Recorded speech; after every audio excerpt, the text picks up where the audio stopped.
Salut, comment que ça va les gars? Tranquille? Ouais. Aujourd'hui, on a un petit peu de boulot, comme vous pouvez le constater, parce que on a reçu un cadeau de la famille Bosquet, sur lequel d'ailleurs c'est écrit bise de la famille Bosquet, Emmanuel, Malvina et les enfants, parce qu'ils sont tout pleins. Tu aurais pu nous mettre la petite liste, que ça commence à me rentrer dans le crâne, combien vous êtes à la maison. Et moi, j'ai fait un aller-retour à Reims, chez Tonton Flo. Je vous expliquerai pourquoi tant les vidéos à ce sujet-là. Et en fait, oui, c'est vrai que tu tu vois pas là-haut, mais il y en a encore au-dessus. Et on a aussi ici le TRX4 de Parrain RS, qui est suisse-italien. C'est pour ça que ça vient de chez scamora.ch. C'est une boutique suisse-italienne. On fera l'unbox tranquillement ensemble, comme d'hab, un dimanche, un TRX4, on en a déjà parlé, on va revenir sur certains points. Et je n'ai malheureusement pas à ce moment-là, ici, un autre TRX4 pour vous montrer la différence entre les deux, puisque l'essentiel de différence entre le TRX4 ici, Cheyenne, et le normal, que ce soit le Defender ou autre, et encore là, il y a aussi de différentes tailles, c'est que donc le TRX4 existe en 313, en 325 et maintenant en 350, 355 par là.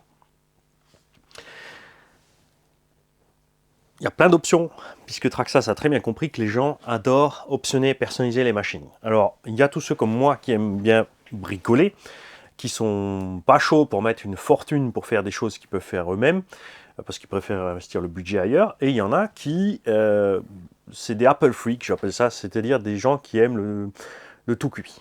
Donc ils achètent la caisse, après ils achètent l'option. Ils s'en fichent si c'est un peu plus cher. Après, comme dit le budget de chacun, c'est à chacun de voir ce qu'il veut faire. C'est pas moi qui vais vous parler de budget raisonnable. C'est clair. Hein?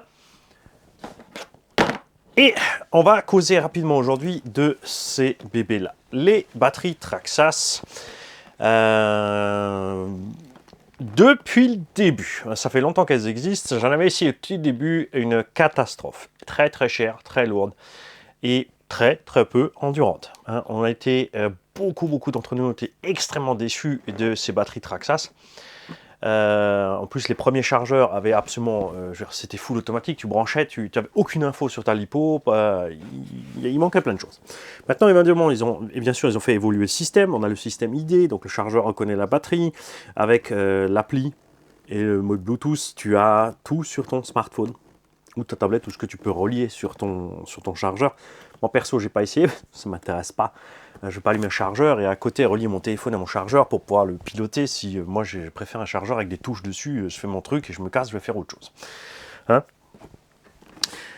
Mais il en faut pour tous. Il en faut pour tous. Et pourquoi qu'on va causer de ces batteries-là? Parce que j'ai déjà entre-temps donc réessayé des batteries Traxxas, les 3S4000 notamment, dans le OS et le TRX4. J'étais super content dedans. Après, c'est des engins pas très gourmands, donc ça se passe toujours bien. C'est toujours pareil. Après, si tu mets un gros pignon et tu forces, surtout, comme dit, avec les indications Traxxas qui sont sur les boîtes, pas maintenant de ceux-là, mais les versions brushless où tu te donnes toujours une Vmax assez dingue, ne pas oublier qu'il y a la petite étoile à côté qui te dit ça, c'est avec le pignon de vitesse, et c'est pas forcément, dans la plupart des cas, même pas avec les pneus d'origine parce qu'ils tiennent pas, et que c'est fait juste pour faire aller-retour tout droit. Il y en a plein qui mettent ces étagements élevés et qui forcent dessus, et ensuite qui s'étonnent que leur batterie gonfle. Bien. Et j'ai donc décidé, en voyant les specs de ces batteries-là, parce que normalement c'était des 6005, maintenant tout d'un coup c'est des 6007 ou c'est des 6750, donc on a une autre indication dessus, on est toujours en 25C, ce qui paraît peu, puisque moi je roule en moyenne des batteries minimum 50C dans mes RC. Il y a toujours le mur entre les vrais 50C et les 50C hypothétiques. Obiking, c'est un spécialiste des taux de C étranges. Après, si tu prends des taux élevés, ça passe quand même, évidemment. Et Traxxas, il reste toujours sur leur 25C. Donc 25 fois c'est le taux de décharge continu. Et quand on parle de continu, c'est 3 secondes. Et le pic, c'est une seule seconde. On ne parle pas de rouler 10 minutes en tirant à fond 25C sur la batterie. Alors, on ne va pas faire le calcul avec 6007 parce que ça va être trop compliqué, on va en perdre plein. Admettons que ta batterie fait 1000 mAh, donc 1 ampère-heure c'est sa capacité de stockage, la taille du réservoir, et qu'elle fait 25 C. Elle peut donc sortir 25 fois 1 ampère pendant 3 secondes, donc 25 ampères sur 3 secondes, et elle peut sortir 50 ampères sur 1 seconde, parce que là, tu as le taux maxi 50 C. Ça, c'est bien, effectivement, donc elle sort tes 25 ampères pendant 3 secondes. Donc ça va sur, par exemple, de l'électronique qui ne consomme pas plus que ça. Si tu mets l'électronique qui consomme plus que ça, ta batterie va souffrir, elle va s'effondrer, elle va chauffer, et ça va mal se passer. Le plus gros piège est justement ça. C'est que les 25 C ici sont donnés sur une charge de batterie pleine. Donc si ta batterie fait 10 000 mAh, maintenant c'est une batterie encore 2 fois plus grosse que ça, et qu'elle fait 25 C, elle peut sortir 250 ampères. Ça, c'est quand elle est pleine à 10 000. Quand elle sera vide à 1000, elle ne sera pas encore vide, elle ne sera pas encore la coupure, mais il n'y aura plus que 1000 à bord, tes 25 C se transforment en 25 ampères, plus 250. Et c'est là que ta batterie crève. Il y a donc plein de constructeurs. On l'a vu chez Genesis avec les bashing, souvenez-vous, les 4S en 2P, là, les 8S 2P. J'en ai même plus là, mais bon, en gros, ça donnait des batteries un peu de cette taille-là. En 8000, qui sont des 4S 2P, qui s'avèrent être deux batteries de 5000 mises en parallèle dans la batterie unique. Ce qui t'amène donc au fait, alors c'est dit pourquoi ils ont dit 8000 si c'est une 10000, parce que justement, quand le voltage diminue, quand ça s'effondre, ça arrive dans la zone rouge de la batterie, parce que ces 8000 Genesis, avec une coupure à, on avait essayé sur quelle voiture, sur 3.5 ou 3.6, je ne sais même plus sur quel véhicule c'était, on a constaté qu'on chargeait plus de 8000 mAh. J'ai vidé donc sciemment, exprès, la batterie à 3,2 volts par cellule, j'ai chargé 10 000 mAh dans la batterie effectivement. Puisque avant, beaucoup de constructeurs de batteries nous donnaient une indication ici de, par exemple, 5000 mAh, donc entre 4,2 volts quand la batterie est pleine et 3 volts par cellule quand la batterie est vide. Maintenant, ils ont remarqué que justement, quand les gens arrivent dans cette zone dangereuse de coupure, la batterie morfle. Ils ont donc mis plus de capacité dans les batteries que ce qui est effectivement écrit dessus. On a donc avec ces Genesis qui ont 10 000 mAh à bord, si tu fais une coupure à 3.2, par contre si tu roules normal avec une coupure à 3.4, coupure à 3.4 ça veut dire, alors si tu n'as pas le début de cette vidéo, si tu cherches à comprendre plus sur les vidéos, tu passes voir le coin du débutant. Tu vas voir le coin du débutant, batterie d'hypo, on explique les bases. Ça c'est un peu la suite. C'est quelque chose, j'invite aussi à faire tous les débutants qui arrivent d'ailleurs sur cette chaîne maintenant, c'est que vous arrivez à la saison 8 ou 9. Alors, si c'était Derrick, ce serait facile à suivre. Tu peux commencer par la saison 9, voir la 5, puis ensuite la 1, repasser par la clinique de la forêt noire et repasser sur Derrick. Tu arriveras toujours à suivre. Ou Twilight, ou toutes ces conneries. Mais là, c'est un peu plus complexe. Donc, si tu arrives ici et tu comprends rien, ne t'inquiète pas. Tu vas sur la page principale de la chaîne et tu classes les vidéos de la plus ancienne à la plus récente et tu remontes le fil. Tu n'es pas obligé de te taper toutes les vidéos. Tu regardes celles qui t'intéressent, tu zapouilles un peu, tu te renseignes, tu passes par là. On a le coin du débutant, avec toutes les choses de base. C'est vieux, ça a 6-7 ans, mais ce sont toujours les mêmes bases.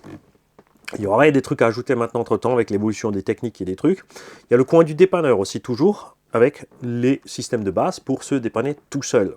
Alors, on a mis les bruits, on a mis un tas de choses. Et si vous avez des idées en plus, si vous connaissez cette playlist, n'hésitez pas à rajouter. Vous m'envoyez un com pour me dire on pourrait parler encore de ce sujet-là dans le coin du dépanneur, ou de ce sujet-là dans le coin du débutant, etc. etc. Motivez-moi un petit peu aussi, les gars. Donc on a plein de playlists. Allez voir les playlists par modèle, par marque, par type. L'électronique, réglage vario, etc., etc., etc., etc. Donc, on en revient à nos moutons. Maintenant, ça. C'est là, justement à cause de ça, puisque le poids a changé. Cette batterie ne fait plus que 644 grammes. Ce qui m'a étonné, elle reste toujours immense. C'est un peu le problème de la batterie Traxxas. C'est prévu pour les modèles Traxxas. Mais il y a plein de gens qui roulent sur plein de modèles et du coup, ils sont embêtés avec ça. Parce que ça ne rentre pas dans la plupart des bagnoles. Donc la plupart utilisent des batteries standards en 135 mm qui vont rouler partout et pour en mettre quand même dans leur Traxxas. Et je m'étale dans tous les sens. Mais c'est fait exprès, il faut suivre. Résultat. Donc, ça m'a intrigué. C'est pour ça que ces batteries sont là. Le XRT a une coupure à 3,7. Ça veut dire, c'est là qu'on était parti sur la coupure. C'est-à-dire, quand tu as ton voltage batterie moyen, donc le variateur ne sait pas combien de cellules sont branchées sur sa tronche, puisqu'il n'a pas de câble qui le relie aux cellules de ce genre-là, ou ici, comme on voit chez les batteries Traxxas spécifiquement, l'équilibreur qui est intégré à la prise. Le vario, on ne sait rien de tout ça. Lui, il a le voltage global. Au début, tu branches 8S. Donc, il sait que 8 fois 4,2 volts, ça donne tant et tant. Et qu'à 8 fois 3,7 volts, au total, il doit couper. Les anciens varios Traxxas, déjà, coupaient tard. On a eu souvent ça dans le X-Max. On a plein de gens qui ont eu des soucis avec les batteries parce qu'on arrivait à la coupure à 3,2. Donc, ça veut dire, quand tu es en train de mettre gaz, ta batterie s'effondre puisque tu consommes du courant. Là, ça arrive à la limite de 3,2, ton vario coupe. Quand tu relâches tes gaz, en général, tu es quand même encore à peu près entre 3,2 et 3,5 selon ce que tu as fait. Ceux qui roulent toujours doucement ou qui se décident, bon, moi je suis à 200 mètres et je retourne jusqu'à la voiture en roulant, eux, ils vont siphonner la batterie à mort. Et ça, c'est mauvais. Très bon exemple, on avait essayé des batteries, je crois que c'était des Traxxas à l'époque sur le X-Max. On était en coupure, on était à 500 mètres du véhicule, on est rentré tranquille en roulant à 1% des gaz. Quand je me suis arrêté, quand j'ai eu la coupure, les batteries étaient en parfaite forme. Le temps de revenir à mon véhicule à l'échelle 1 pour mettre mon X-Max dans le coffre, les batteries avaient gonflé parce qu'on était descendu trop loin. Ok, donc maintenant, le XRT coupe à 3,7 volts. Ce qui est énorme, puisque ça veut dire qu'ils l'ont réglé à peu près 3-4 sous tension. Quand tu lâches tes gaz, tu attends quelques secondes, tu checkes ta batterie, il est à 3,7 volts. Et à 3,7 volts, c'est pour ça que je te parlais de mes gens avant, et bien cette batterie, quand je la branche au chargeur, avec 3,7 volts par cellule, c'est aussi une limite où souvent on a remarqué en bateau, allez voir les vidéos du Rebelle par exemple, Navicraft, on utilisait 4 batteries 6S à bord, avec une coupure à 3,7. Les 24 cellules qui étaient à bord du véhicule, à bord du bateau, non les 12, tu étais en 12S, mais tu n'avais pas doublé tes batteries. Tu étais en 12S, donc les 12 cellules, pardon, étaient à 0,01 volts près, parce que tu ne stresses pas encore ta batterie justement. En dessous, c'est le seuil, tu commences à te déséquilibrer. Moi perso, sur la plupart de mes varios, je règle à 3,4. Donc je tire dessus, 3,4, ça coupe. Je relâche effectivement entre 3,55, 3,60, 3,70, selon le véhicule, selon comme j'ai roulé. Moi, ça me va. Sur, par exemple, des varios Hobby-Wing, il y a les varios Castle. Là, par contre, je mets 3,2 parce qu'à 3,2 sur le vario Castle, on est pareil. On est à peu près 3,5, 3,6. Et sur les anciens VXL, justement, on descendait à 3 volts. Puisque quand tu relâchais, tu étais à 3,2 sur la batterie, donc zone de danger. Donc le XRT a cette nouvelle mise à jour avec 3,7 volts. Ceci est une 6700 mAh, à 3,7 volts, j'ai chargé 7100.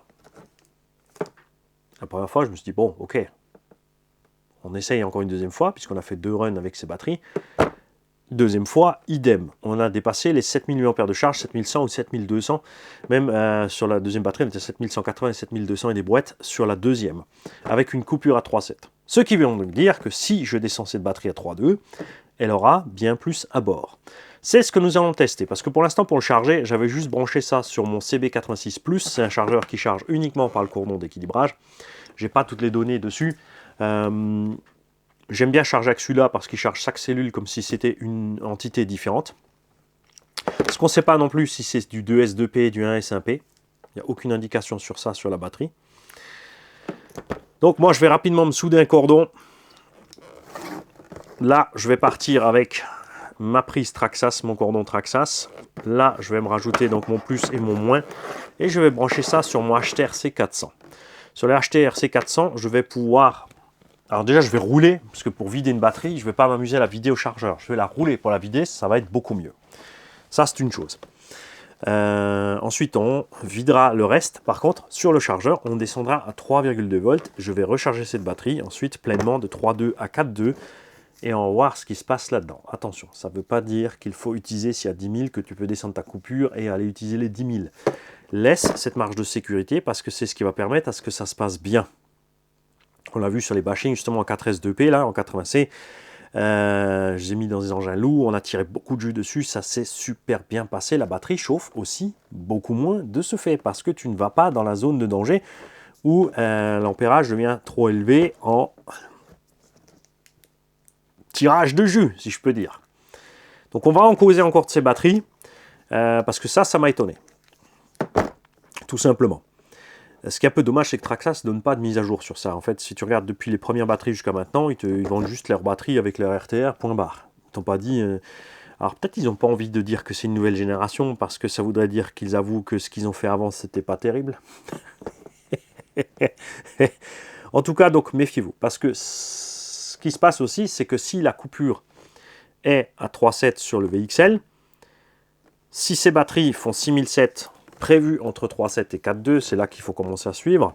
Quand tu vas brancher une batterie normale, une Jens Bashing 5000 de base, avec une coupure à 3.7, eh ben forcément, tu seras loin d'avoir descendu les 5000, parce que les Jens Bashing, tu charges 5000, moi je charge 5000 quand j'ai une coupure à 3.4, honnêtement. Donc à 3.7, il va me manquer du jus, ce qui expliquerait, quand on a roulé ensemble, vous avez vu, j'ai fait un pack sur celle-là, on a fait 17 à 20 minutes, on a mis des 7700 HV Gen 6, j'ai pas roulé plus longtemps. Et ça peut expliquer cela. Donc ça, ce sont des tests qu'on va devoir continuer à faire. Je vous en parle pour pas que j'oublie moi-même, et que parce que vous savez ce qui va se passer. Quand je vais être sur le terrain, je vais m'emporter. Donc je compte sur vous pour régulièrement me rappeler de continuer à faire ces tests-là. Si vous avez déjà cette nouvelle génération de batterie LiPo Traxxas vous-même, et que vous avez déjà constaté ce genre de choses, vous faites des tests, vous nous tenez au jus. Et pareil, si vous avez aussi des batteries quand même nouveaux à l'ancienne qui ont gonflé rapidement, qui se sont déséquilibrées très vite, vous nous tenez au jus aussi. Ce que j'ai toujours apprécié le moins sur ces batteries Traxxas avec le chargeur Traxxas ID, c'est que il arrive un moment où tu branches ta batterie sur ton chargeur et il te dit erreur de chimie. Basta, tu peux plus charger ta batterie. Et là, t'es pas content. Surtout quand tu as une batterie qui est en parfait état à l'extérieur, qui a peut-être servi 20, 30, 50 fois, qui a à peine un an ou deux. Là, tu te dis quand même à 150 € la batterie à peu près, va falloir qu'on cause. C'est clair. Faut savoir que quand tu prends ces batteries, ensuite que tu les mets, alors soit tu as un adaptateur ici, comme moi là, et tu branches ça sur un chargeur normal, ton chargeur normal, lui, n'aura aucun souci à recharger cette batterie, ce qui est assez étrange. Je pense que cette espèce de truc, quand ils te disent de chimie, qu'ils te parlent de chimie, c'est un déséquilibre. Ou est-ce que le chargeur Traxxas contrôle la résistance des cellules, et quand la résistance d'une cellule est trop grande, ou trop grande par rapport aux autres, par mesure de sécurité évidente, il va couper et donc se mettre en sécurité. C'est pour ça que j'ai ces batteries-là, c'est pour ça que je vais faire ce cordon, parce qu'avec le HTRC, on va pouvoir mesurer les milliohms des cellules déjà là neuves. Au fur et à mesure des essais, je vais garder un XRT avec les prises Traxxas et les batteries Traxxas. On va faire des essais, des essais, des essais. On va voir ce qui se passe. Donc là, on est à 2 runs. Donc ça aussi, il faut que je note. 2 runs, 4 runs, 10 runs, 20 runs, 30 runs, etc. On espère bien sûr arriver à une centaine de runs au prix des batteries, évidemment. Donc on verra ce qui se passe niveau équilibre, niveau résistance. Et je suis très curieux de voir ce qui se passe niveau contenance réelle de ces batteries. Comme dit, j'ai chargé plus de 7000 avec une coupure à 3.7. Mais le chargeur CB86, alors, si tu arrives quand il a fini, tu as ta lecture, tu sais ce qu'il a chargé. Si tu arrives un peu plus tard, 20 minutes, 30 minutes, 1 heure après, il t'a mis une capacité hypothétique en dessous. C'est un peu flou. C'est pour ça qu'on va passer ça sur les HTRC pour voir ce qu'il en est. Au niveau de la charge, ils te disent que tu peux charger jusqu'à 3C, 3 fois la capacité. Ça veut dire que tu peux charger à 20 ampères quasiment cette batterie. Perso, j'ai essayé sur plusieurs batteries, des bonnes batteries, des batteries moins chères. Ça n'a jamais rien donné de bon, en fait, dans la durée. Je suis un grand fan, perso, de charger mes batteries à 1 ou 2 ampères, quelle que soit la capacité. Enfin, non, parce que si c'est une batterie qui est bien sûr une petite batterie de 1/14e, non. Je te parle des grosses batteries comme ça, entre 5 et 10 000 mAh. Je charge à 1 ou 2 ampères, tranquille. Je fais ça, mes batteries me durent, honnêtement, en moyenne, j'ai quand même 2-3 ans avant qu'elles... Évidemment, elles n'ont plus la pêche au bout de 2 ans qu'elles avaient au départ, mais sur la première année, ça se passe bien, ça s'étale un peu. Après, elles perdent un peu en patate, elles perdent en capacité tout doucement, puisque ça s'use, chaque charge, décharge, use les plaquettes de lithium. Une plaquette de lithium, ça ressemble à une feuille d'alu, mais c'est pas ça. Et en fait, tes électrons, charge-décharge, se baladent d'une à l'autre, positif, négatif. À chaque fois que l'électron tape la plaquette, il fait un impact. Si tu regardes ça sur un microscope prévu à cet effet-là, tu vois qu'au départ, ta plaquette de lithium est complètement plate, et au fur et à mesure, elle se dégrade. C'est ce qui cause ceci. Donc la capacité de la batterie chute, sa capacité à sortir son énergie chute, elle commence à se déséquilibrer entre les cellules, puisque c'est un empilement de plusieurs cellules, c'est une 4S, donc tu as 4 fois une cellule là-dedans, en série. Et je répète, va voir le coin du débutant, les batteries, pour en savoir plus. Va voir la vidéo de R. Cédric aussi, qui a fait une super vidéo récente là-dessus, etc. Donc pour te dire, nous allons faire le nécessaire pour causer de ces batteries-là, parce qu'il y a quand même plein de gens qui achètent du Traxxas, qui prennent le pack Traxxas, qui ne veulent pas se compliquer la vie. Et jusqu'à présent, je dois dire, jusqu'à l'essai de ces 3 S4000 que j'avais essayé avec le Bronco et le Os, je pouvais que déconseiller les batteries Traxxas. J'aime Traxxas, tout comme j'aime Losi, Arma, etc. Mais chez Traxxas, les batteries, c'est niet. Les Spectrum, par exemple, chez Losi ou Horizon-B, je ne les ai pas testés. Alors, elles sont sûrement bonnes. Ce que j'aime pas, c'est le prix, le poids. Elles sont très très lourdes et puis c'est tout. C'est le prix et le poids en fait. Ça sert à rien d'avoir des grosses batteries lourdes et encombrantes. Quand tu as qu'un modèle, oui. Mais comme je te l'ai dit, si tu as plein de modèles, c'est ce que certains constructeurs ne comprennent pas, ou certaines boutiques qui se disent ouais, je ne vends pas beaucoup de batteries ou de rechargeurs Traxxas parce que déjà on a un souci de fiabilité dans le temps. Ça fait 10 ans qu'ils les font, ça fait longtemps qu'on n'est pas content avec. Et d'autre part, le prix entre le chargeur et les batteries par rapport aux concurrents comme Gensace, si tu prends un IMARS, un kit Gensace de batterie 4S 5000 avec le chargeur IMARS, c'est beaucoup moins cher que les batteries Traxxas. Tu peux même te prendre une deuxième paire de batteries Gensace. Donc pour le prix du chargeur, les 4 batteries, tu as chez Traxxas un chargeur et 2 batteries. Comme on avait un souci de fiabilité jusque-là, forcément, on n'avait pas envie d'expérimenter sur le truc Traxxas.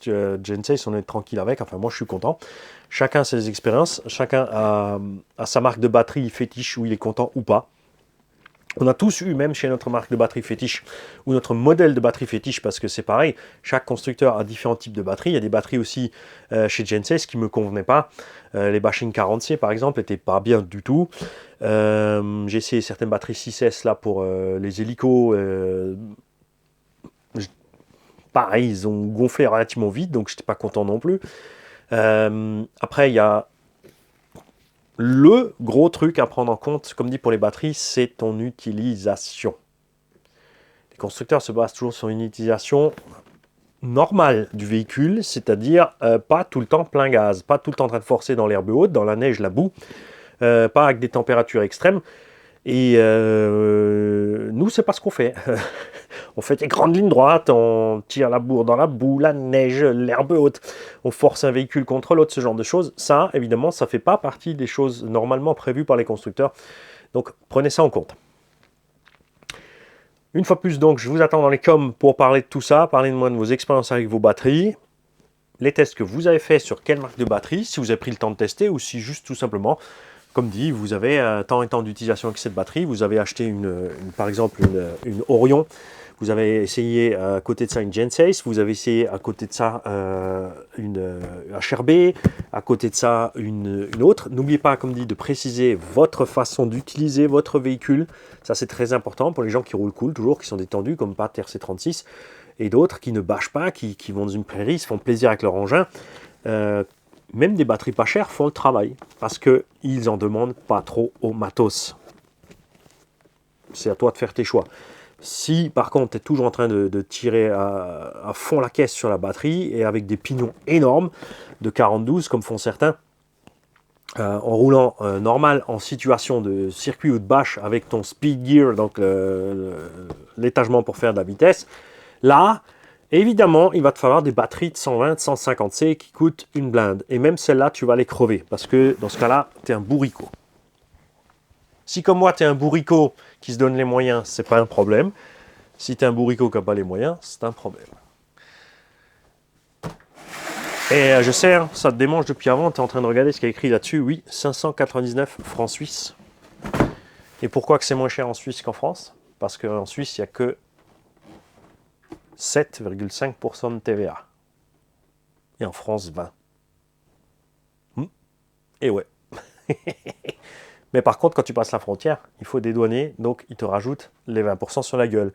Hein? Oubliez pas ça. Oui, si tu l'as oublié dans le coffre et que tu n'as pas fait exprès de passer, évidemment, t'es passé. Les mecs, je vous souhaite une belle journée. Et on se retrouve donc sur le unbox dimanche, normalement, donc du TRX4.